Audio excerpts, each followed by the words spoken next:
জাতীয় পার্টির একাংশের চেয়ারম্যান আনিসুল ইসলাম মাহমুদ বলেছেন যে বাংলাদেশে ফেব্রুয়ারিতে নির্বাচন হবে, এটা মানুষই বিশ্বাস করছে না। আপনি কি এটার সঙ্গে কোনো কিছু মন্তব্য করতে চান কিনা?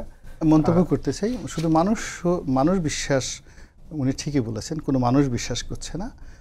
আমার যদি আধ্যাত্মিক জ্ঞান থাকতো আমি জিনদের কাছে জিজ্ঞাসা করতাম যে কোনো জিন বিশ্বাস করে কিনা, বা কোনো ভূত প্রেত পেতনি যেটা আছে অশরীরী আত্মা কঙ্কাল, মানে তারা এটা বিশ্বাস করে কিনা। আমার যদি হযরত সুলাইমান আলাইহিস সালামের মতো পশু পাখিদের মানে ভাষা বোঝার ক্ষমতা থাকতো, তাহলে আমি এই সমস্ত অভূত প্রাণীকে জিজ্ঞাসা করতাম যে তোমরা কি বিশ্বাস করো ফেব্রুয়ারি মাসে নির্বাচন হবে কিনা।